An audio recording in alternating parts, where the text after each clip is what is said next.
What if a 20-year-old could conquer half the known world in a decade? In this video you'll see how a Macedonian prince turned into an undefeated empire builder, and witness the night his army halted at the Bios River, the moment that sealed his destiny.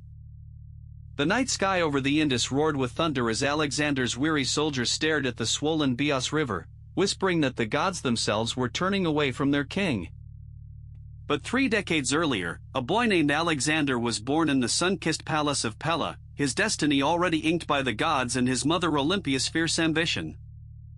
Tutored by Aristotle, he devoured philosophy, poetry, and science, learning that a ruler could wield both the sword and the mind. At 16, he proved his mettle on the battlefield of Chaeronea, riding beside his father and feeling the surge of triumph that would become his lifelong hunger.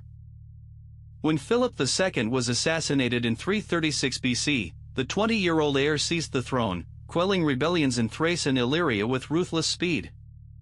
His first act of terror, the destruction of Thebes, a warning that any dissent would be crushed beneath his iron will.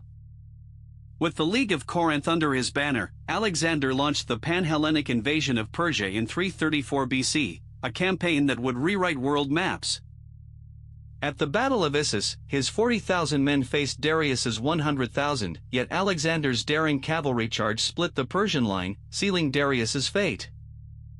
The victory opened Egypt to him. He founded Alexandria, a glittering port that would become the beacon of knowledge for centuries.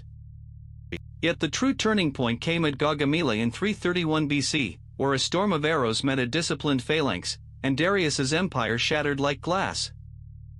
With Persia fallen, Alexander declared himself pharaoh, but his vision stretched farther. He sought the ends of the world and the great outer sea. His march into India brought him face to face with King Porus at the Hydaspes, a battle where war elephants thundered like living mountains. Porus's bravery earned Alexander's respect. He appointed the Indian king as a satrap, a rare gesture of cultural fusion that foreshadowed his later syncretism. But the troops, exhausted after years of endless marching, mutinied at the Bios River, refusing to march beyond the known world. Turning back, Alexander pressed on to Babylon, planning a new capital that would unite East and West under one crown. In June 323 BC, a fever seized him. Within days, the great conqueror lay dead, his body unburied, his empire leaderless. The cause of his death remains a mystery. Some whisper poison, others fever, and still others a hidden plot by his own generals. Without a clear successor, his generals, the Diadochi, tore the empire apart, each carving out a kingdom from the shattered whole. Yet his cultural legacy survived. Greek language became the lingua franca of the East, and cities like Alexandria blossomed into centers of learning.